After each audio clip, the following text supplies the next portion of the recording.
Hey everyone, I'm Dan Ivovich, Director of Engineering at SmartLogic, and I'm your host for today's episode. For episode 3, we're joined again by Joel Meador, Staff Engineer at SmartLogic.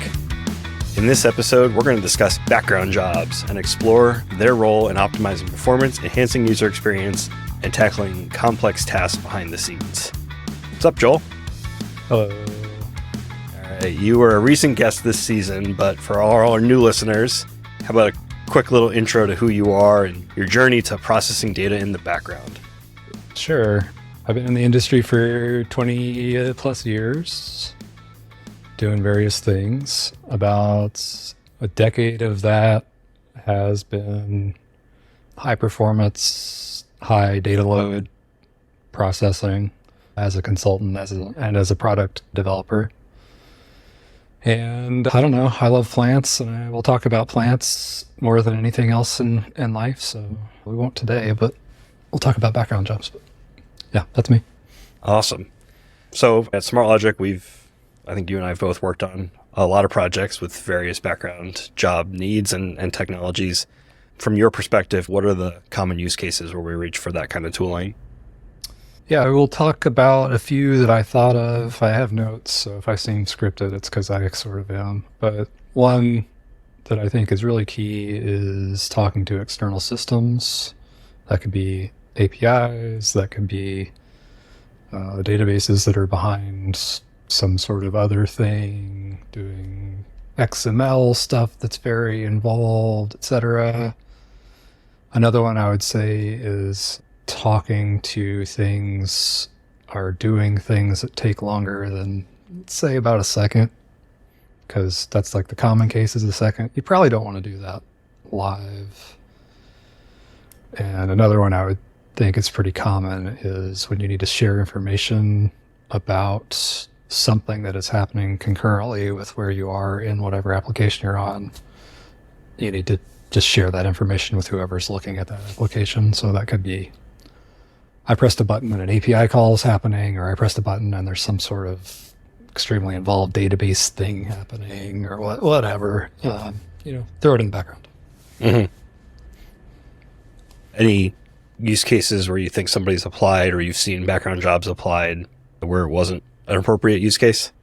I've definitely seen some like real pushing to the limits kind of things, particularly in like CQRS type systems where like everything became a job basically. And I'm like, this is a thing you can do. Mostly I don't have any bad experiences with these other than sort of bad experiences around monitoring the systems or not monitoring the systems. It's usually when you have the worst results, or having job systems that are like really finicky and aren't very reliable, which used to be a really big problem, particularly in the Ruby community around like late 2000s. It was just kind of, the job systems were bad, and if you use them, you would have a bad time.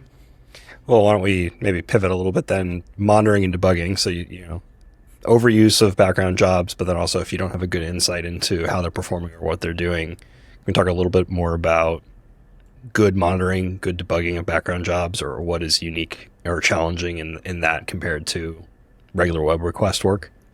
Yeah, we have to think about what a job is kind of the same way we think about web page performance. We need to think about job performance. There are all these like factors that go in.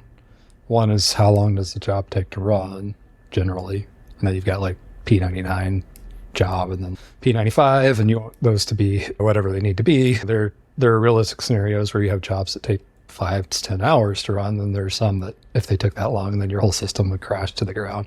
So there's kind of this like, how long does it take? But another, particularly when you're doing a lot of jobs and the thing that the job does is important for what the user is experiencing. I'm thinking about time series ingestion, for example. That's something I worked on a lot for a long time. The time between when you receive an event and that event is like queryable in a UI for the user, or ships off an alert to them that says their system has exploded. Like, you really want the time between data in, job run, data out to be as short as possible. So there's a latency problem in jobs too, which sometimes people talk about, but not usually. People are more focused on the how long does it take, and the how long does it take is not actually is important. But when you're doing like a billion jobs a day, like other things start becoming really important. Concurrency becomes a problem. The memory usage becomes a problem. Like all these things really do become constraints when you're doing enough job processing. If you've got a system that's pretty low load and it's doing 1 or 2 jobs an hour, like doesn't matter. Doesn't really matter, all that stuff generally, because you probably just don't have specific latency. You might have we had on a different thing than the time series stuff, but like on a different product I worked on, we had very specific SLAs with a bunch of our customers around how long it could be before we received something and they got their thing back.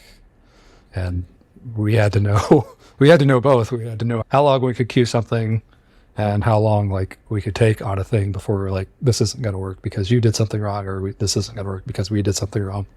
Because there were really dire monetary consequences for us not doing those things very quickly in a predictable way. Yeah, it makes me think about monitoring in terms of, we have a lot of kind of terminology and tools and things we talk about for web performance. And I think you can often, at least in my experience, you've been able to generally see like it get progressively worse or particular endpoints, or you can kind of like really map things out. And then the background job things that I've worked on, I feel like you go very quickly from it's handling it to now it's like really not handling it, and it's not handling it in weird ways. And I think the latency, you and I have worked on projects here where job runtime is an issue, but usually you hit other things like memory, or just the runtime is so long that you cause latency of other jobs because they're waiting for open queues. And how do you prevent like starvation and like fair usage of the queues by all the users? And that turns into an orchestration problem that you really don't have to think about a lot with web requests. Yeah, if you're in an environment where you have multiple users competing for valuable resources, and some of those people have different requirements or different SLAs than others, then you not only have to know what the general case is, you also have to be able to protect and not starve out those customers you've got like specific legal agreements with, which is complicated to get right, let's say. Yeah, if you'll indulge me, I'll give you a little war story from an olden time. Sounds great. When I was working on this product, we naively put all of the job details into Redis. This is circa 2009, 2010. So one of my business partners at the time and I are in Nashville at a Ruby conference. They're like, dude, we got this new product. Someone's using it. That's cool. And our monitoring goes off and it's like, your stuff's broken. We're like, that's bad. Fast forward a few minutes, we were having these very strange errors. We didn't know what was going on. And what we found out is one of our new customers on this product was sending us extremely large job payloads, which we were putting into Redis dutifully. And we had just hit the limit. I think it was either the memory limit on the machine, like Redis was basically hitting, I've eaten all the RAM, or we hit the limit for the like writing to database part of Redis. I don't remember which thing at this point because it's been 15 years. But anyway, what would happen is they would send us like 100 jobs and it'd just be boop, boop, boop, boop, done. Then at 101, it was the whole system fell over because we had 2 gigabytes of RAM or whatever. So easy fix in the immediate term, which is just like buy more machine. The long-term fix was a lot more complicated, involved like 5 new systems that had to go online and orchestrate to make sure we didn't explode Redis every 5 minutes. Yeah, it's an interesting thing too for people who are maybe new to adding background jobs, or for projects that are adding it for the first time. You do have to solve kind of those serialization problems, and you get a lot of communication between your web application and your background job system, whatever it is. You have all sorts of things that don't come up when you're just dealing with a web request, right? If you have a web request, I'm thinking about products where we support where it's, okay, I'm going to start a transaction, do all this work, end a transaction, update some search indexes, and send a response. And then suddenly now you add background jobs to that, and it's, okay, I've done most of the work, but not all of the work. And so I'm going to schedule this job, but if anything after me scheduling this job fails, I probably don't want that job to run, but how will that job know? And I got to make sure that job doesn't start before my database transaction has committed, because then the data won't be there. And so you may feel like, well, I'll just send it all the information, but then you run into the problem that you were just describing of, I've serialized everything into Redis or whatever my broker is. And so now I've duplicated data and Yeah, and the other side of that is if the end result of the thing is something that is persistent or semi-persistent, then you've suddenly got, where do I store that and how do I give it to the web? Particularly if you are naively running on one machine and now you suddenly have, I'm a victim of my own success. I have a background machine and a web machine now, and suddenly my whole life is very much more complicated than it used to be. Mm-hmm. Well, and I think the good news for some of that, at least in my experience, has been that you can apply things that solve similar problems in other venues, right? Like there's patterns we have for this. Like I think about like item potency and making sure a job can run more than once and won't have a negative side effect in case something causes it to get retried or queued twice or what have you. And then also thinking about trying to treat your servers as ephemeral as much as you can, and letting that data storage persist kind of external to the volume of servers. But those are things that often don't get solved in V1 and then suddenly become a problem in V2. Well, and I think we're both speaking from a position of having burned our fingers. Sure. More than once, potentially, yeah, on this problem. Someone who's just come into the field and they're like, I'm just going to put some background jobs in. And now they've got a whole raft of problems if they find success that they weren't expecting, or problems they weren't expecting.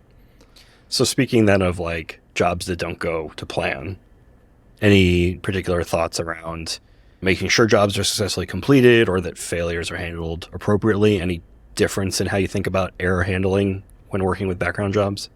I think this is like particular to my trauma, but I've had a lot of issues in high volume job systems of several types where you just get these like zombie jobs, right? And those zombie jobs can be really dangerous because they may try and write data that's no longer valid. They may try and do things that cost customers actual money. They may eat up resources that are valuable to have. So the more you have of those, the bigger problem you have. And one thing that I don't really see anyone talking about, including like I'll say the mind share leaders on jobs in the various communities I'm in, I don't ever really see them talking about this. They just assume that everything's going to go fine. And that's not been my experience. When I say high volume, I'm talking systems that are processing multiple billions of things a day or a month, even into the multi-millions, particularly if they're very complex and I/O intensive things. Those tend to have some strange things happen. But yeah, in terms of error handling, like generally speaking, I think modern job systems, I'm going to pick on OBAN because I think it's best in class in terms of what you get just out of the gate. Like it gives you basically what you need to monitor something like in the database itself, which I really appreciate.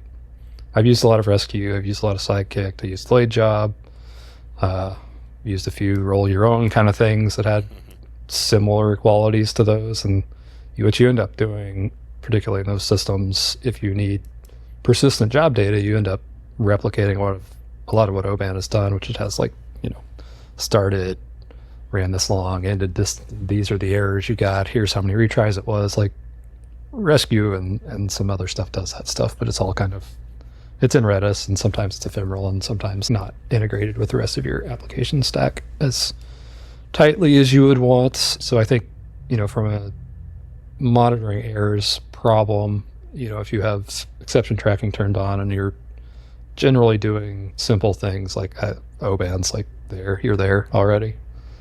But once you get into these like more complicated cases, you really do need to think about what happens when the system fails in strange ways. Things get killed, things get niced out of existence. This job just like grabs a resource and hangs for the rest of eternity. Like these things do happen. Erlang, the Beam has a nicer story than Ruby, certainly in that situation, but it's nothing is perfect. So yeah, One thing I think that I've seen get overlooked is even when everything's working and you do a deploy, and what is that deploy going to do? Is it going to wait for queues to empty? Is it going to just kill everything that's in work? Is it going to wait a while and then kill things that are in work? And could something legit be in work at that time? And I think I'm used to going back to the Sidekick and I guess rescue days too, of like, you start your deploy with a quiet command to your background jobs so they don't pick up anything new. But like, if your deploy is fast and your queues are deep or your jobs are long, you're going to run up against that. And thinking about not just when a job fails or doesn't run successfully, what if a job's working fine but gets interrupted? And then do you want it to retry? Do you want it to be failed? What's the deal there? And it's just not a case that I see considered all that often. And maybe because I do a lot of our ops and deployment scripts and things like that, I think a lot about what will happen when an update gets deployed. Yeah, one of the products I was talking about, we had, I think it was 5 or 10 minute limits on jobs effectively. Mm-hmm. So our deploy process was for each, we had enough capacity that we, generally speaking, were not going to be waiting for very long. Mm-hmm. Sometimes would be. So when we deployed, it would be like, okay, each of the background boxes, let's wait until you've drained the queue that you're currently working on and then restart you and make sure we always have one available. Yeah, one place to put new things. Again, we had SLAs and like we had to be able to serve stuff. I think we were serving like 4 million jobs effectively a month or something when I stopped working on this. So there wasn't downtime. We had European customers and West Coast customers in the US, and it was all like back end systems. So there's no downtime in that situation. So there wasn't a good time to deploy. It was just like you had to have systems in place to be able to get your queues to a place where you could turn them off and then restart them in place. So each queue had its own like workers and they each got restarted separately. So the super high SLA people got their thing started and all the people on the free tier got their thing restarted and we didn't care. They only had a minute timeout anyway and all this stuff going on. So it was a pretty complicated deploy process, but that was specific to the work that we had and the stuff that we had to do.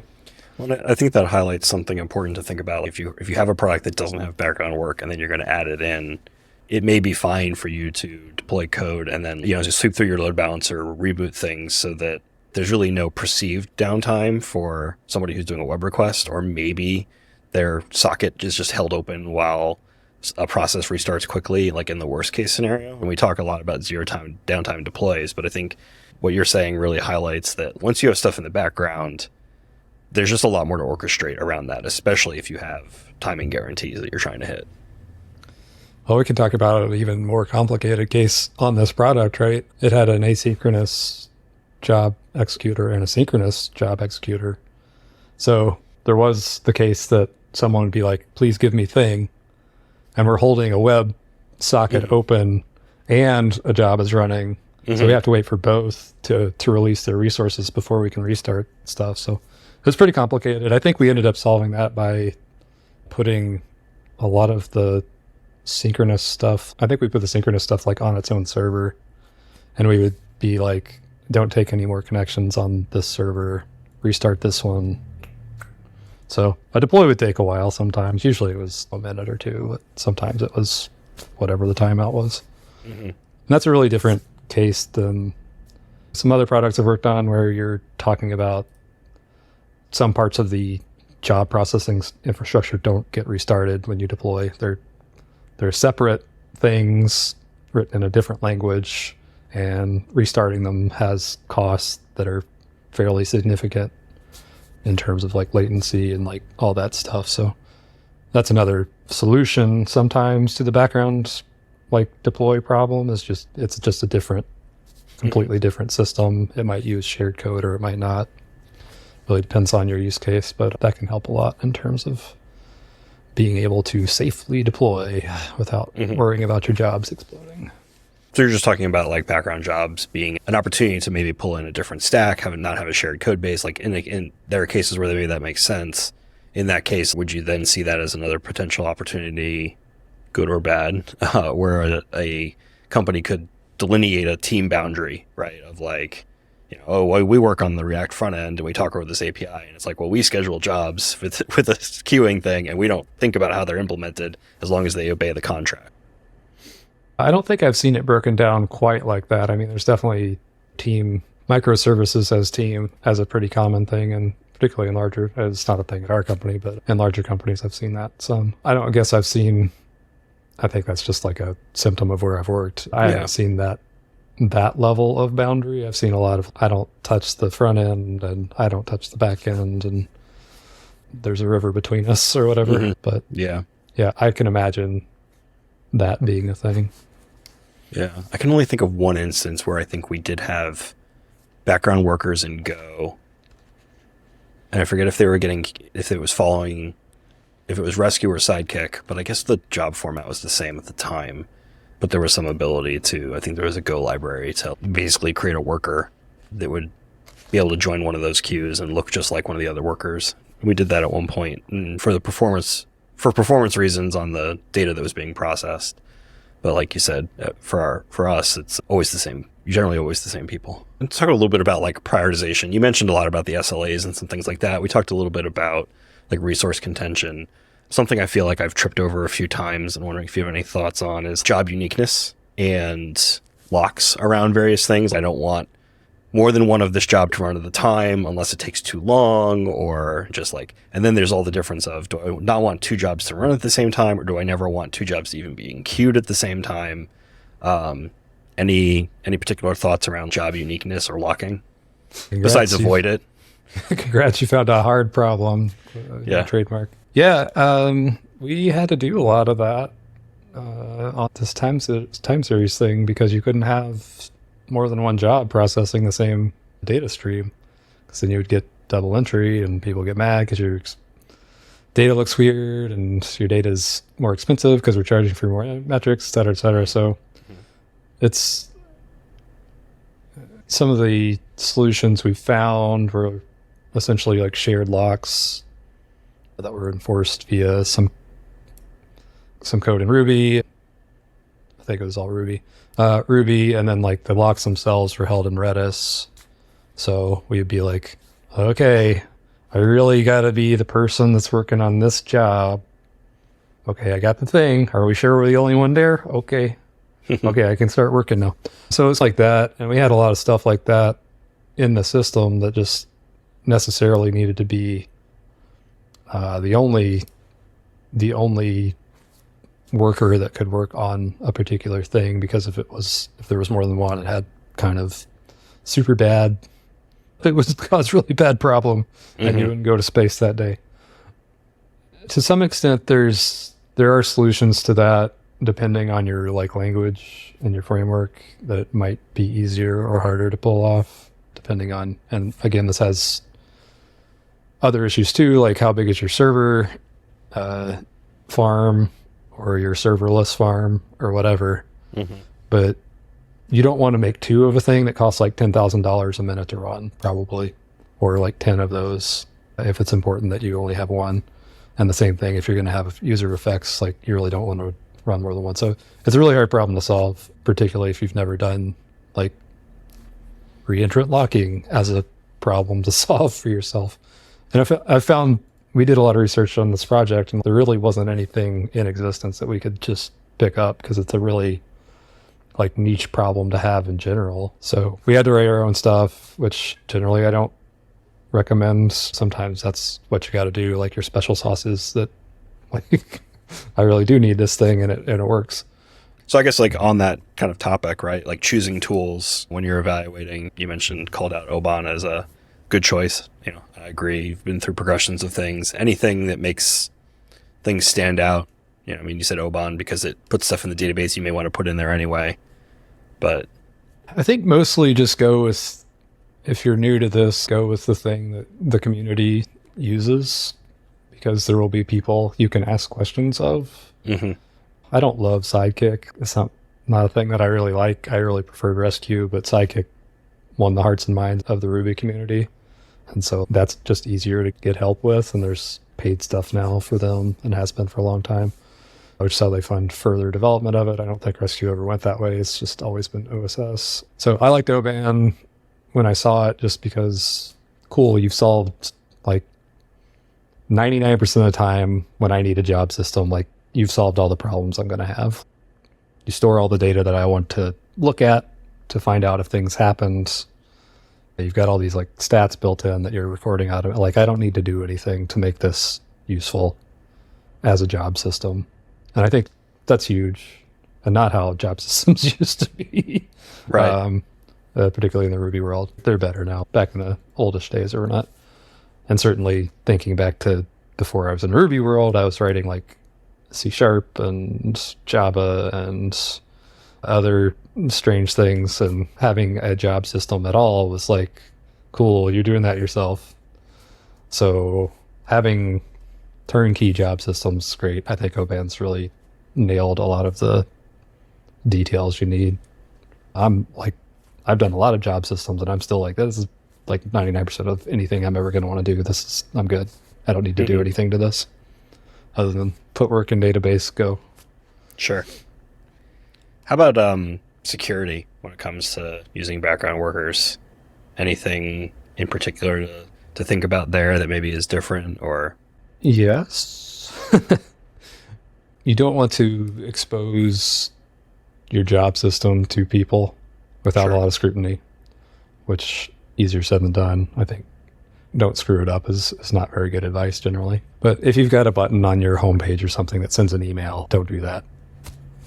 You're going to eventually have a bad time. Probably sooner than later. There's a big gulf between that and I've got a thing that happens when a user is logged in and paid us, like, does something. Mm-hmm. So generally, job systems may or may not be as scrutinized in some ways. So try not to put PII information in there as a argument to your job. If you have input files or output files, make sure that, like, let's say you're putting them S3 or something, like, make sure that shit's locked down, because you really don't want to have some accident happen where you expose where that S3 bucket is or that object is, and then suddenly you're like, oops, everyone has all my S3 data. Like, stuff like that. It's just kind of normal stuff, but it gets really complicated when you're dealing with any boundary you're doing in any application. But when you're doing boundary crossing, you really do need to be like careful about what the communication medium is. So most jobs you ever write, probably using a shared database. That's the shared resource. But once you get into like files, or like I'm making API calls, or I'm sending emails, or whatever, you suddenly have a much higher possibility of exposing information you don't want to from your system. So you need to scrutinize what's going into the job system the same way you would scrutinize data coming from a web form, for example. Like, you really don't want to take, hey, please go read user or etc password as like a job argument. Stuff like that. Like, I think I'm doing like really simple examples. You don't want to little Bobby drop tables from a job as much as you don't want to from a form that takes in someone's name. Mm-hmm. Well, yeah, it makes me think a little bit about if you're enforcing some sort of parameter thing at a controller level, you might be then trying to sanitize things as it goes into the database. And in all likelihood, your database mapper on the background job side is also going to give you some protection, but you're also now serializing potentially user input across a whole nother boundary that maybe isn't enforcing or giving you those same protections that you're used to from your web framework. And if you're changing languages, or your background job is just running SQL because that's what you need for performance, now you have a whole nother.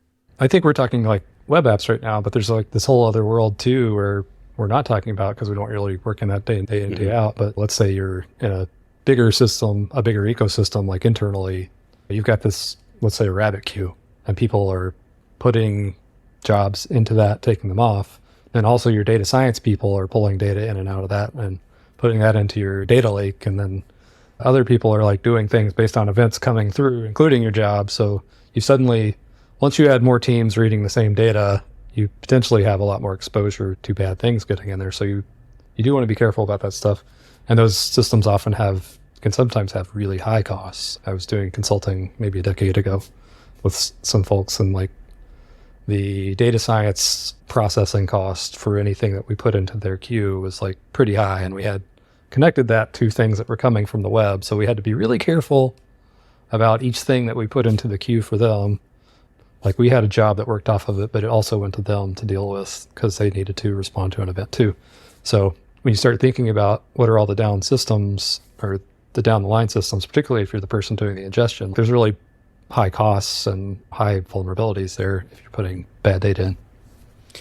Yeah, and I don't think I've ever encountered this in like a real project, but I could see a potentially scenario, especially if you have high latency that maybe is either a feature or not a bug, right? That where at the time it was enqueued, it was valid and allowed and authorized and maybe within budget or whatever your constraints are. But by the time it runs, those things may not hold. And maybe running it once those things are no longer true is now particularly problematic because you're going to go over some sort of cloud allocation budget or cost budget, or maybe a user account was removed because of fear of malicious whatever, and the job was enqueued before that, but now is going to run after.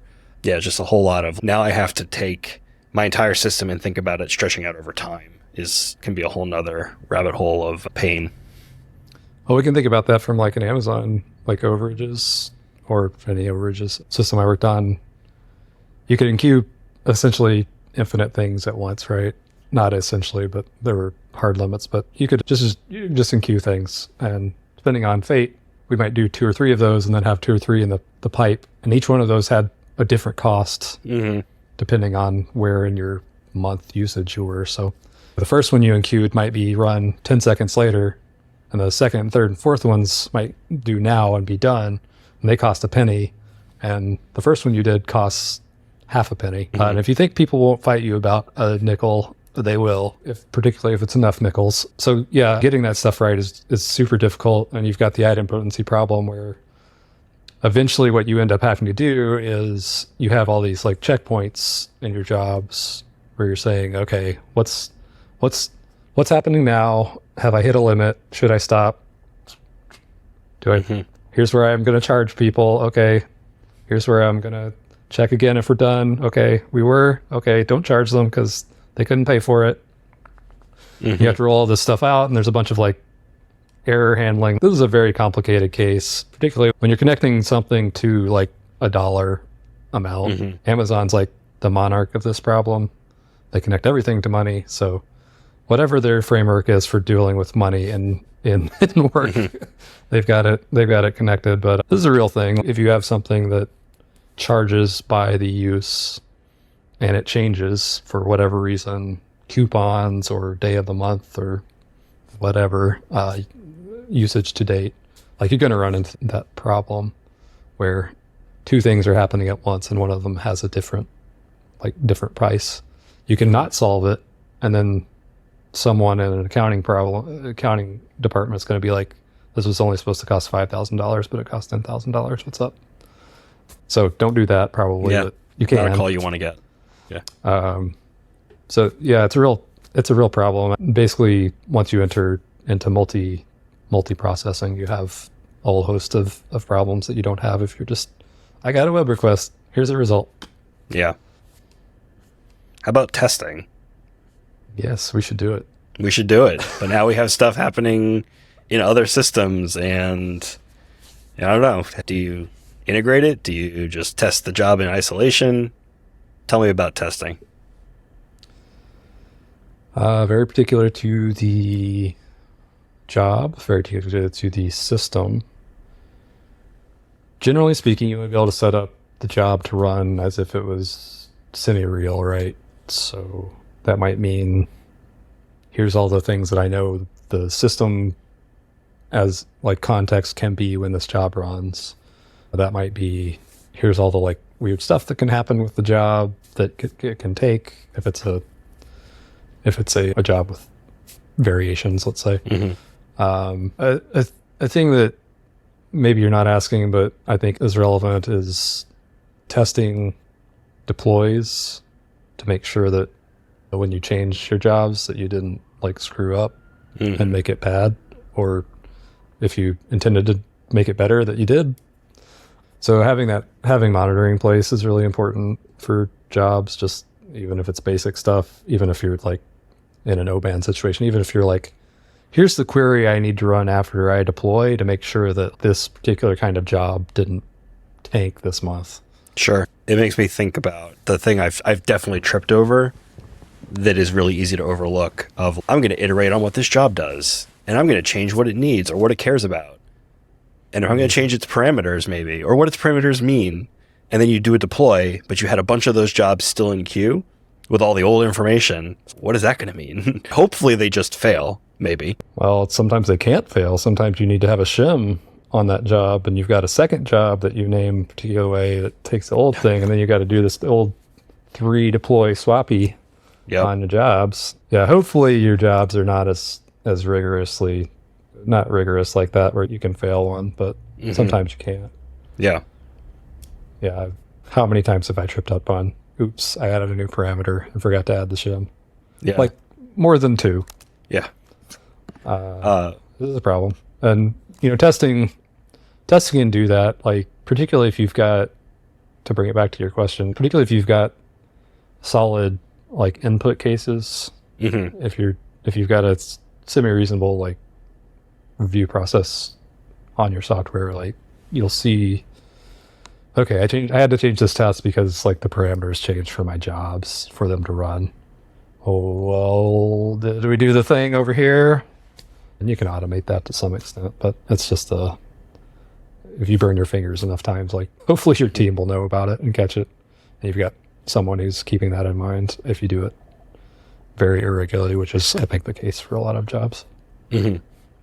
Anything you're seeing in communities you're part of, the future, anything you're excited about, or we're going to stick with Oban and Elixir and feel good for a while?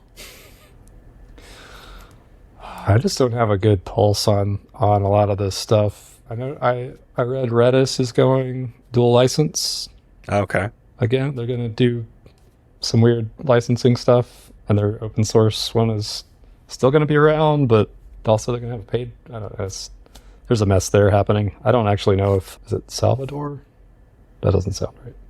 There's a dude that like wrote Redis initially, and I don't know if he's still involved, but yeah, that affects like Rescue and Sidekick.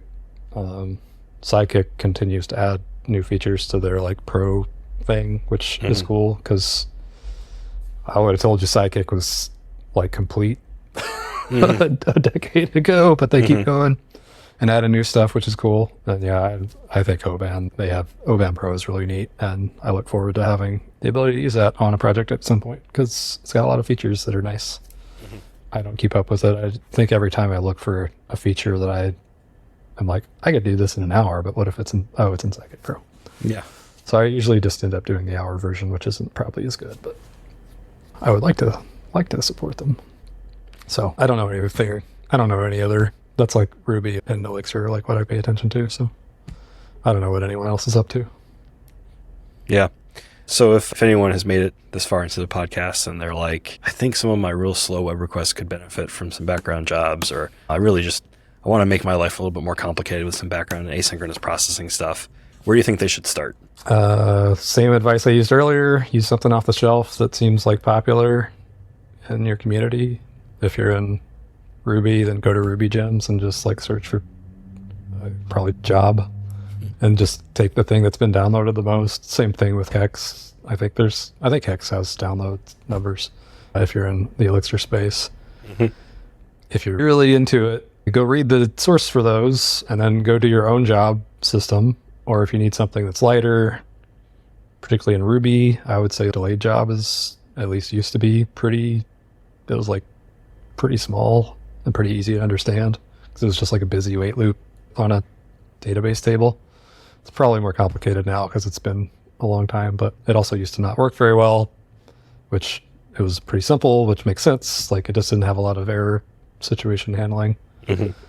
I'd say if you're in Elixir or Erlang or whatever on the Beam, I guess it's an Elixir thing, but Task, you could just use Task, which is like a very lightweight sort of job offloading thing in Elixir. It's built in. And it's a thing you'll run into in the Elixir documentation if you work through their tutorials and stuff. And if you don't need the monitoring, if you don't need like a heavy job framework and you don't have a database, for example, pretty great. And I think the Beam has amnesia and ETS, which slightly shocks are not the basis for any like super simple, fast job systems. Maybe they are, and I just haven't seen them, but I couldn't find any. I looked a little bit before this and didn't see anything obvious, but I am bad at searching, so, or maybe I was bad in this case. So I'm shocked there's not like a popular amnesia job system, because amnesia is like really cool. ETS is also really cool, but probably not appropriate for a lot of job systems. Right. But yeah, that's where I'd start. OBAN Psychic, Task. There's some stuff in the Ruby standard library that could also be used in the same way as Task, I think. Excellent. So as we start to wrap up our office hour here, anything that we didn't hit that you really want to share, or you think is important for our audience to know about doing work in the background? Let's see, we talked about monitoring, and we didn't talk about logs. Going to want to log those things, which is sort of like monitoring, but not really. We talked a little bit in terms of war stories about the arguments to jobs, keeping those simpler tends to work out better. I'd say another thing that I think is good is, like any software, keep your jobs as small as possible, keep them to the thing that they're doing, which is like knowing what queue they should be in and like what they need to talk to accomplish their work and handle their errors, and then nothing else. Don't do the work in the job. That's really easy to hang yourself up on if you're new to programming. It's just, I put everything in the job and now I've got a big mess of concerns. And I'll say, we didn't talk about this, but cron is a job system you can use. So It totally is. I use cron when it's appropriate, because it may be one of the most battle-tested job systems in existence, if not the most battle-tested. Probably not the most. There's some mainframes that probably will put it to shame, but I don't know enough details about that to talk smart about it. Fair enough. All right. Well, thanks for your time talking about background jobs. Any final plugs, asks for the audience? Anything you want to make sure attention is drawn to? Yeah. I will say the Miami Indians of Indiana are fundraising for repairs to their travel complex. They're at miamiindians.org. And if you want to read silly Tumblr stuff, I'm at joelmeador.tumblr.com. And I don't do much open source stuff, but there is a GitLab link there. Awesome. Well, thank you for your time, and it was great chatting about background jobs. Thank you for your time. Bye.